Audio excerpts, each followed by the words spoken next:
Hi, I'm Justin Mormon. And I'm Katie Thornton, and this is the Re-Education of Schools podcast, where we have open, honest conversations about how to better understand social emotional learning, trauma-informed care, the whys behind student behavior, and how to help kids navigate it all as they go through school and life. All right, welcome back to our next episode on the Enneagram.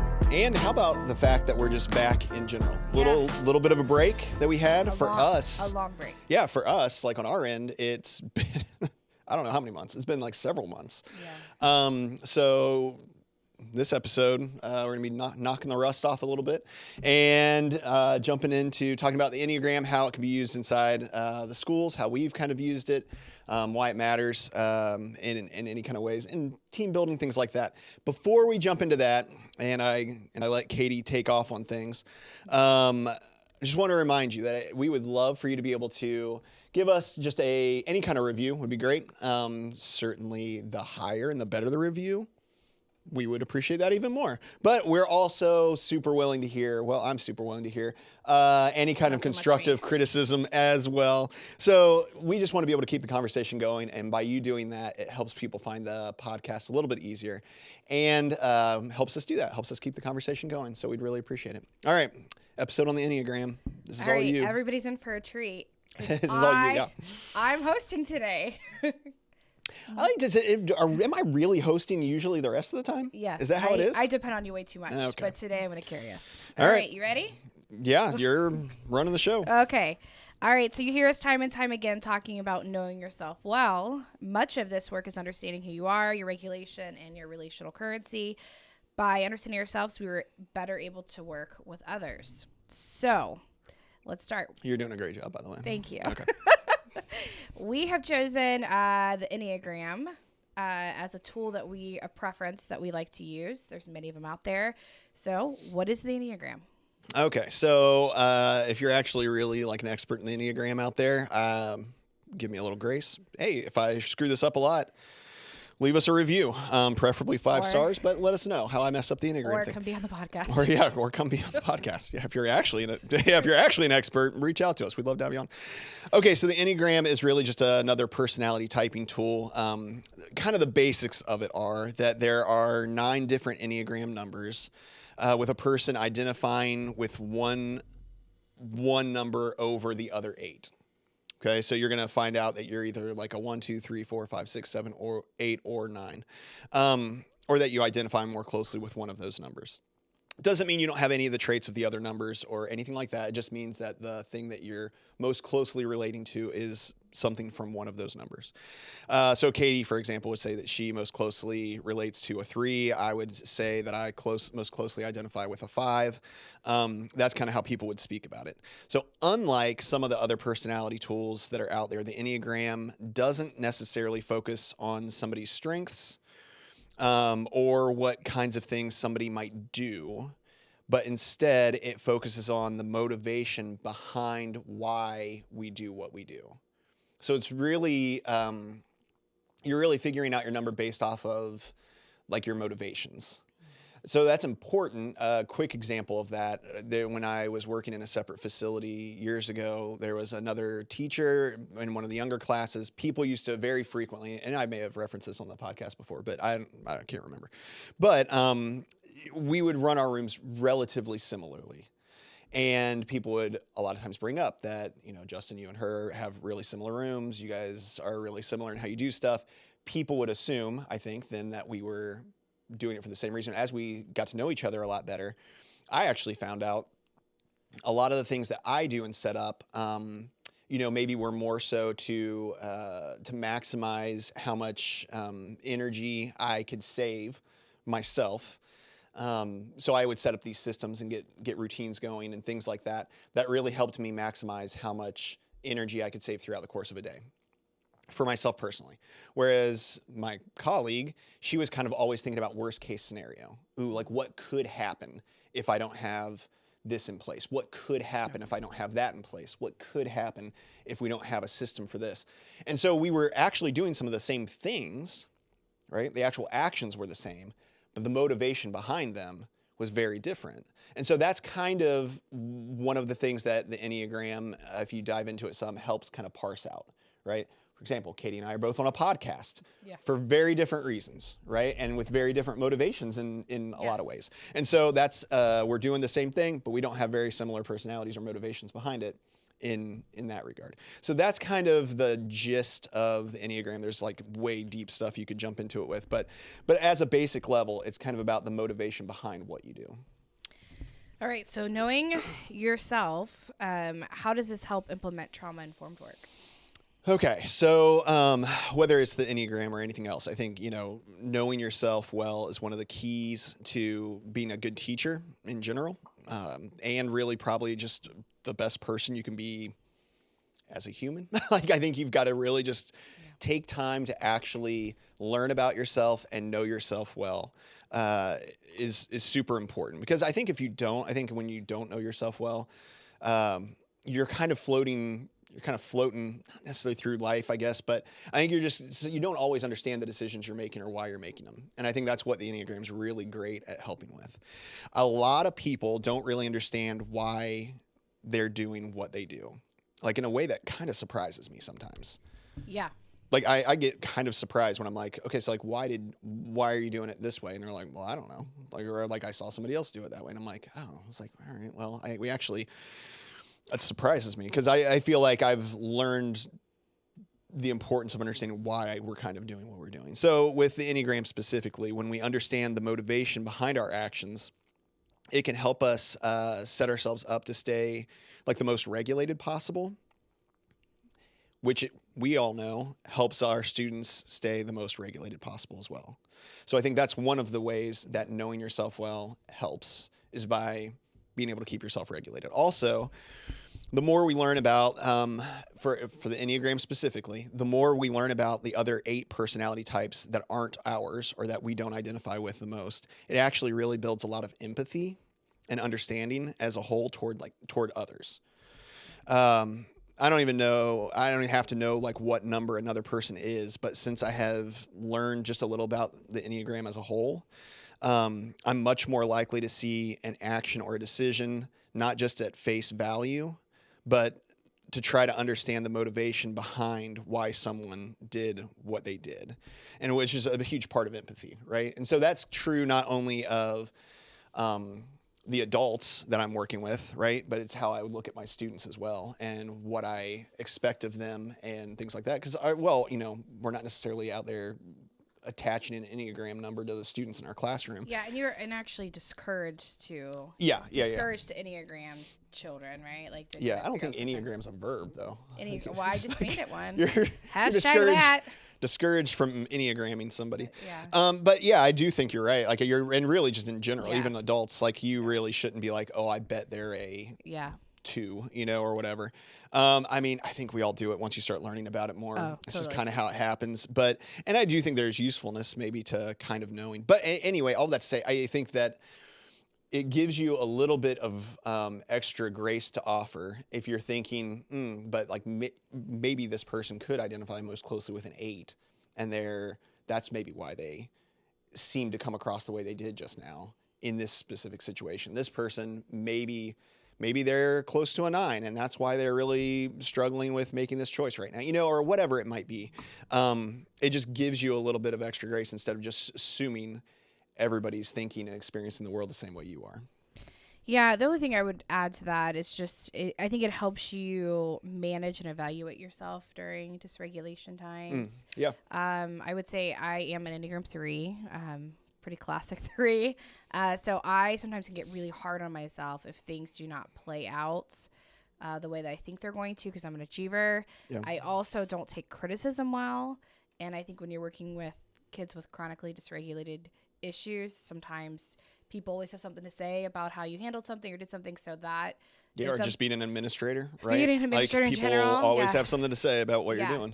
So I think that's also I have to be mindful about that as I feed into that. And then I think it also as I look at interactions, which I know we're talking later with other people, I think you have to be you have to realize that too. Like, I go fast. Yeah. I am like about getting the goal done quickly, and that's not how everyone operates. So that's the other part you have to be mindful as you're bringing through a team. I also kind of wing into like that loyalty piece, so that I feed into that a lot when we're doing this work. So those are all good things that I have figured out about myself. The good parts and the bad parts in trauma-informed care, we're really helping and supporting a whole lot of kids, and we don't always get the outcomes we want. So Yeah. I think knowing that about yourself and how to handle and manage those situations, it does help a lot.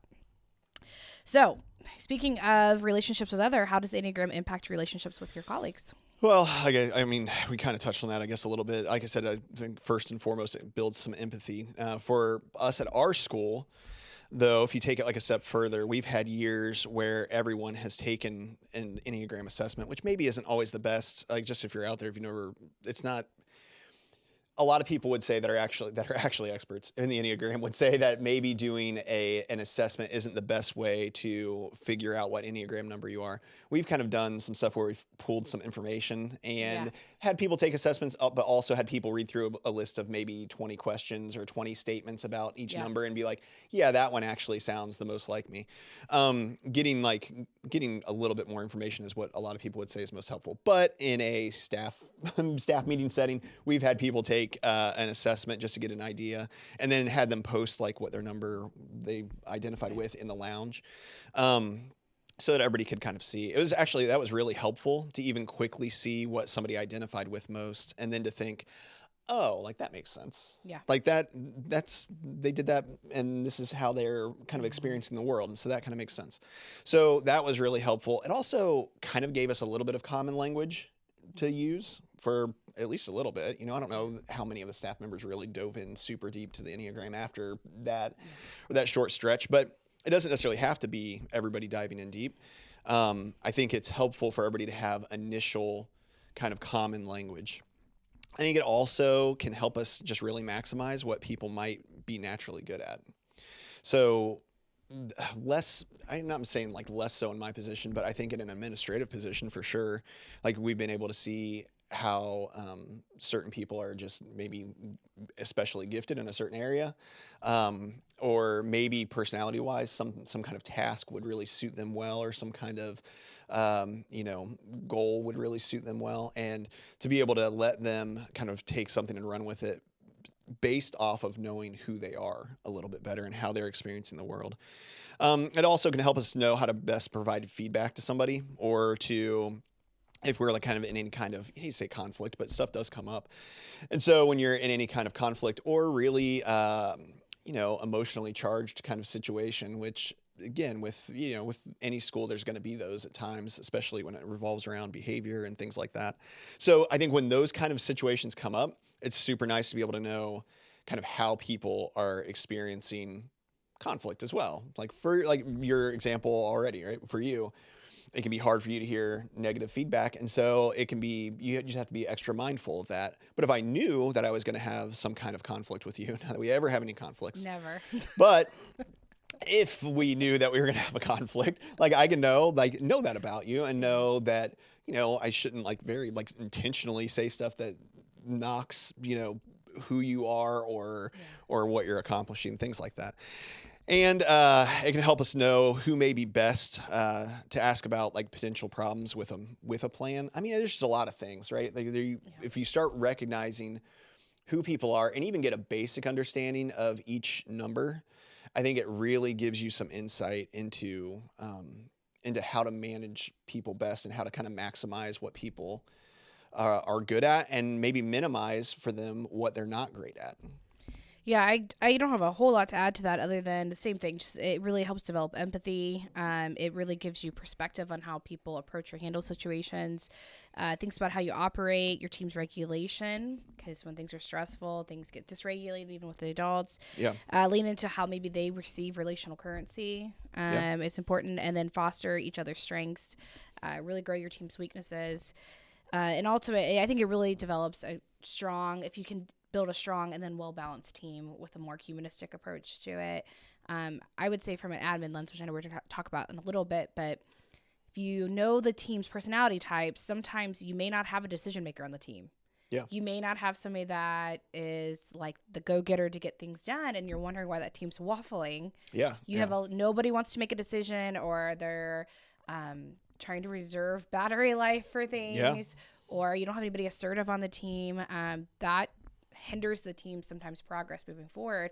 Or if you have a lot of conflict on the team, you might have too many decision makers, too many people in charge, and then there's constant conflict because they're figuring out who's going to do that. So Yeah. might just be more dominant personality types. So that's also yeah, teams that are, I mean, you can have all kinds, but teams that are more like kind of go with the flow, or like really creative. Like sometimes you have really creative teams, but you're thinking we actually also have this curriculum that we have to go through. Yeah. Like it can't just be like, fun, not fun and games, but like it can't all just be, kind of in the clouds kind of thoughts. So it's all those having a things. balanced personality team complements that. If you can do that, when you have too much of one personality type on the team, that can cause problems too.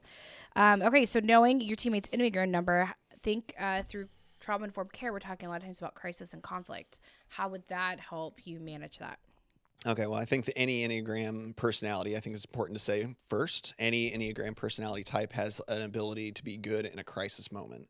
It's not like you can say, well, 6s won't be good in a crisis, or anything like that, or this person's a 1, so they should be there in a crisis. It's not really how it works. I think anybody can pick up tools and tricks and bring themselves to the table in whatever way to help out in really tough moments. So I think that's an important thing just to throw out there. It may look a little different, just depending on, obviously, because we're all different people. So it might look a little different depending on who is involved, but anybody can be really good in those kind of moments.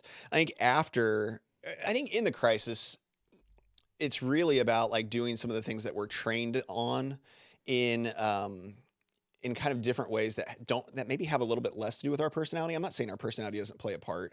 I think some people are probably a little bit more naturally calm. Some numbers are going to probably be a little bit, again, maybe a little bit more naturally able to make decisions and quick decisions. Some people are going to be able to take information in really quick and kind of synthesize it a little bit better and make decisions. I would say some personality types are better forward thinkers or planners because they naturally are always thinking of the worst case. Yep. Sure. But so I think there's going to be different strengths that can be harnessed. But I think whatever your kind of crisis training is, really that's what you should ultimately kind of be leaning on the most in those moments, as opposed to just pure personality, whatever. And I think that's understood too. I will say, I think after a crisis or conflict with a student, that's when it can really make a huge difference to know, or even a bigger difference to know what Enneagram number somebody is, whether it's, one of the staff members, or if you have like a leaning towards a kid. Again, you're not supposed to do that, but we might at times. So for example, like me as a 5 I may not be able to even identify how I'm feeling about a crisis that just happened. People will be like, hey, are you feeling all right? Like, and it just happened, 35 minutes ago. And I'll be like, yeah, like I'm good. Like I'm all right. But part of what I've learned about myself is that I don't recognize my own feelings until later. Like it could be like a little bit later. I actually laugh. Like there was a stretch of time professionally where we would kind of have these tough meetings that weren't great, and they were always kind of emotionally charged, whatever. And so I'm a part of this team that's doing these meetings. And we would walk out of these meetings and just people would come to the spot I'm in and they would be complaining about it. They'd be like, can you believe that? Can you believe this guy said, can you believe whatever? And I'd be like, yeah, that's just kind of how it is. Like, that's what it is. That's what it is. Next day I'd wake up, I'd go into work, man, I'd be fired up. I'd be so mad. I'd be like, I don't know why I'm so mad. Like nothing's happened. Like I'm so like, I am just not feeling like okay. Like I'm really irritable. And eventually I realized I was like, I'm mad about yesterday. And I'm just now, like, it's just now catching up to me. Like, that's just now where I am. So, for me, like, we talk about crisis moments. In a crisis, people are always like, typically speaking, I get feedback that I'm pretty calm, pretty okay. I'm kind of detached from it emotionally, whatever. And that's true. But it's like, it'll hit later, that later I'll be like, man, that like was terrible. Or like that, man, that's, that was awful to be a part of or whatever, but it's not right then. So for me, it may be like the next day. That's important to know, right? That's important to know, like as people go through stuff, I'm a part of some situation. Hey, somebody that has that personality, maybe we're asking that person the next day. We're making sure to circle back. Like, hey, how are you feeling about yesterday? Doing all right? Like that'd be a good thing to know. Or like an Enneagram 1, for example, may be quick to start like identifying what things or who did the things like quote unquote right or who did things quote unquote wrong in a crisis. Might be good to remind people that there's not always an exact right and an exact wrong. Not everything's exactly black and white. Sometimes there's like a gray area where there's, wiggle room for what people decided. Or a 3, right? You might be worried. You could probably speak to this more than I could, but might be worried about what other people were thinking about how you handled that crisis situation, like right away, right? Be looking for some kind of affirmation that you did it well. Just things like that. I think to me, it's that after part when it comes to the adults and kind of debriefing a situation. That's super, super helpful to know kind of where people land, because then you can kind of tailor some of your questions that you're asking how somebody's doing, right? Like I work with somebody who would say they're kind of a 7 at times, or I have, worked with people that say they're a 7, and they really they have a hard time with any kind of negative emotion that they're dealing with. And so to be like, hey, it's okay to feel this way, or kind of affirming that it's all right to have negative emotions, you don't have to run from them. I don't know. There's just a lot of ways that I think the after part of it's really important. In the crisis moment, I really think I'm sure my personality comes into play. Everybody's does. But I think you really try to lean on the actual training you have for crisis moments in the moment. It's that after thing that I think is really a huge deal. Yeah. The only thing I would say about the before is when you talk about leaderships or people leading those teams, sometimes people don't want to make a decision. So in a crisis of like, what's our next thing we're going to do to get through this? And so they kind of, the personality types that have a harder time making the decision, sometimes it's good to be mindful good to know that ahead of time. That you need to have somebody on the team that is going to make the decision. And you lean on experience, you lean on your training, all those things. But because of some of the personality typing, some people just are not sure of what to do next, or not confident or have the ability to make that decision there. So. And I think along those same lines, actually, now you point that out, you maybe have a team where somebody's really okay making a decision and has almost no experience. And then you have other people that then are kind of following that lead. And we've seen that at different points in different places, I think, buildings, different buildings and stuff like that. Even recently I've heard about different buildings, right?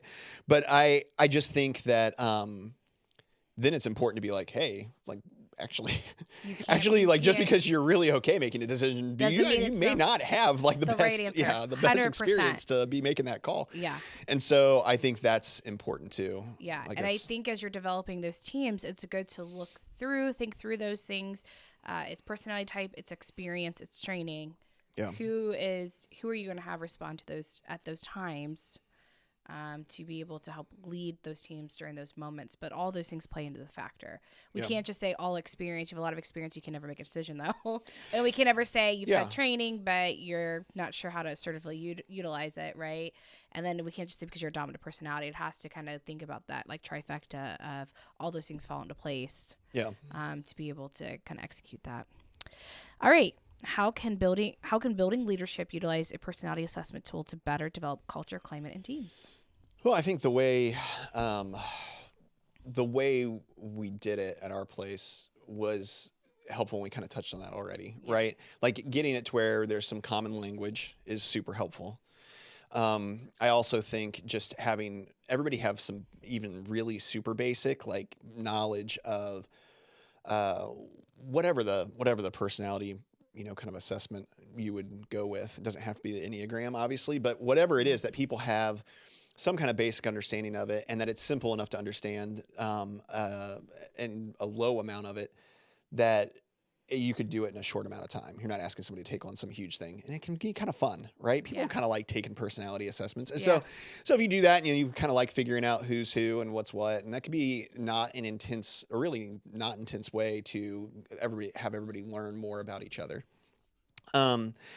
I ultimately think when you start talking about numbers, like I'll just breeze through a couple here real quick, right? If you have some 1s, might be able to utilize and build systems and organize. We've done that in our building. Like you've done that in our building. She did a beautiful supply closet. Yeah, right? You just gave somebody and you're like, this is yours. And there's a system, and there's a right way to get stuff out of there. There's a wrong way to get stuff out of there, right? Like everybody kind of knows what the system is. 2s are great people to have go check in on others. There are kind of a lot of people that are in teaching I've recognized as we've done this a couple different buildings that say that kind of identify with being a 2. I'm curious. I'd be curious to try to look into that more. I would think we're elementary too, so the natural nurturers, for sure. But yes, and I think if you know you're not good at that, which I am not, it's really good to be like, hey, can you go check in on them? Or can you, like, our secretary's the best. Yeah, She's she's the good too. best, like receiving people, checking in on people, those kind of things. So I just knowing that about people helps. Yeah, finding like the threes to have vision, you kind of reference that. The fours to kind of be creative and figure something out a different way. I mean, it goes on. All the lists can go on. But I kind of we did this training, and I think at one of the other schools, maybe I was over there. I think it was just me. Yeah. They didn't want you to be over there. It was just me. I wasn't asked. I'm pretty sure you just farmed me out for that one. But this was a couple years ago, and one of the administrators that was there at the time recognized that one of her whole teams, Yeah. grade level wise, they were all nines. And I remember as she's like, hey, they're all nines, like all of that team, all that grade level. And I was like, oh, it's kind of crazy. Everybody's kind of talking about their stuff. And she was reading through the list of a nine that we kind of had put together. And she came over, and I remember she said, they are terrible at ever coming up and making a decision. It takes them so long. Nobody wants to decide anything. It's like real, it's brutal. She's like, but now I'm reading like it takes a lot of effort for them to make decisions for like a nine potentially. And like, they don't really love making decisions all the time. And I was like, yeah, it's true. I was like, that's super interesting. And she's like, do you think it would be okay to ask them if they would be more okay with just me deciding stuff for them? And so she went over and did that then. And she came back, she's like, they were all like, oh my gosh, yes, just tell us what to do. Yeah. Like, or present us with options. We might be like, we actually don't care, whichever one you choose, and then just choose it. That'd be so great. And so I think when you start learning stuff like that, you can really start develop. Like that was a whole team that was probably like kind of having a lot of stress every time there was a major decision to be made, probably all worrying about what the other one was kind of thinking, like who's going to actually make the decision. And then it's taken away. Well, that's one less thing they have to decide. They're already deciding a billion things as a teacher every day, which is a lot for somebody with that personality, right? And so now all of a sudden they don't have to do that. And how much easier does any given day feel for them? That's just an easy example of something we've actually experienced, I think, that makes a difference. Really, I think more than anything, it helps people know each other better. You know, you can do like get to know you games, all those kind of things. And they're, you know, it can be good, it can be bad, it can be annoying, it can be fun. Kind of depends on how you approach it all. But I think this goes like a step deeper to actually helping people understand who somebody is, not just some stuff about somebody. And we're with each other a lot. I mean, you are with who you work with a lot. I mean, a ton of time.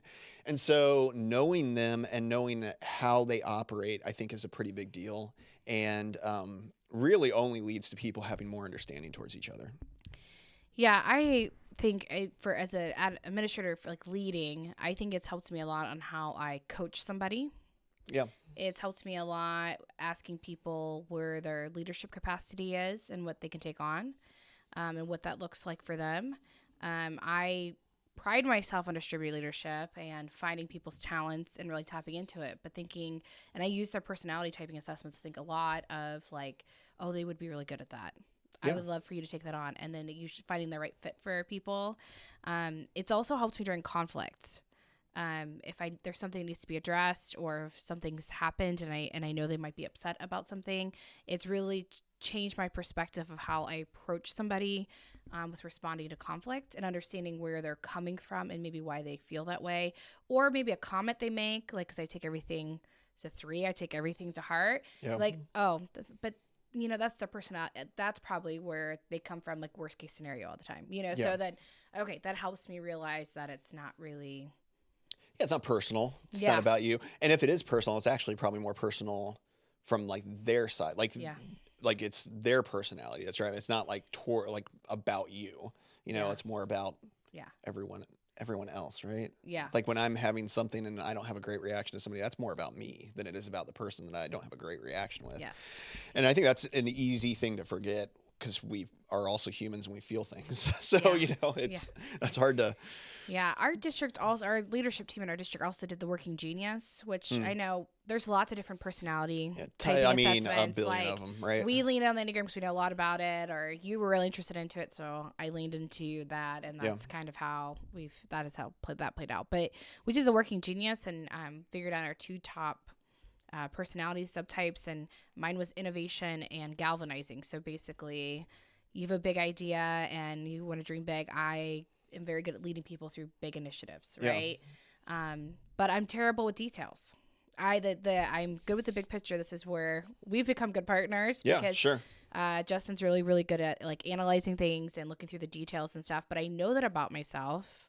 I've always leaned on to having a teammate or a partner that it complements my areas of weakness or areas that I need support Yeah, on. just So strong. Yeah. yeah, so looking through those big things or being more realistic because I'm a dreamer. So those like finding a good match or pair when within your working environment also helps, I think, a lot to help execute some of this work. Yeah. Because I've needed you to do a lot of that stuff because I'll just keep dreaming and think big.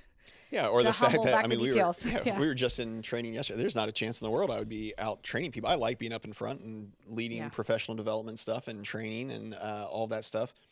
I have almost no initiative to like make all of that happen on my own. I would just not do it. I'd be like, it seems like a lot of work, or it seems like it would be a lot of effort, Yeah. on my own to do that. And so I think there's just things that that you're saying that are exactly right. Like you can find ways to pair people up or to pair up with people yourself or to be a part of the team, or where do you fit in with the team. That makes sense. I was thinking back to and this is kind of, maybe this will kind of go into like, what do you want people to walk away with knowing, I guess too. But I, at a different place I was at before, we were putting together this whole, I was on a committee that was part of putting together this whole event for the students. It was a big dream for some people. I didn't know if I even really thought it was a great idea personally, but I was on this committee, right, to try to make it all happen. And everybody was trying to like convince people that it was a good idea from this committee. And I remember saying, because I learned a lot about the Enneagram stuff at that point, I was like, actually, I think we need to, and we've talked about this before in other ways. I'm like, actually, I think we need to very specifically invite people who don't think this is a good idea, because I want to hear why they don't think it's a good idea. And what we found is we probably had a good number of Enneagram sixes that rolled in, and they were like, well, have you thought about this? Like, this could go wrong. What about when this happens out there? This could go wrong. They started rattling off all these things that could go wrong. Turns out they weren't just like, we hate you guys and this idea. It was more like, we've already like pictured 75 things that could go wrong, and we've never heard anybody say anything about addressing any of those problems. And people were like writing down and thinking like, oh yeah, we do need to problem solve that. We need to problem solve that. We need to have a plan for that ahead of time. And it was just like an easy example of, if you only have like one type of person who is kind of leading the way, right? I have a feeling, I didn't know what people's, Enneagram numbers were or anything in that group, but I have a feeling there were a lot of threes on that group at the time. And if you only have people that are like, vision, let's move, and then you don't have anybody that is saying like, well, this could be some of the problems. And we've done that before in some of the things we've put together, even in our building, where we've been like, actually, I think we should have some of these people. Let's have this person, this person, this person come on board. And they've been great about pointing out, well, but have you thought about this? Yep. Or have you thought about this? And it's not somebody being critical. It's somebody being like, my brain works in a way where I am always seeing like the problems that could arise, and we need to have a plan for those ahead of time. Man, how helpful is that? So I guess all that to say, if there's something I want people to walk away knowing, is that whether it's Enneagram, whether it's Strengths Finder, we've done, those kind of things before, like whatever the personality typing thing is that you can do, it's super important, I think, to have some kind of common thing that a building does at some point, so that everybody can have some common language, and that we can start actually identifying who could be plugged in best where. And I know we've kind of harped on that a lot, but I think that's really the biggest thing for me that I would tell people to walk away from. Yeah, well, look here. You already nailed the end of the hosting piece. No, I took that one away from you. Sorry. Yeah, that's all right. I would say that when as you're looking at building leadership, you've got to look at developing well-balanced teams. And even when you're pulling together subcommittees for things, finding out that balanced team and the people that lean into, you got to have a detail-oriented person. You need to have somebody that has like a dream and a vision. You've got to have the person that's going to put the systems in. So balancing out your teams will make your building initiatives go so much further if you start thinking through it and knowing this about people and how to support teams.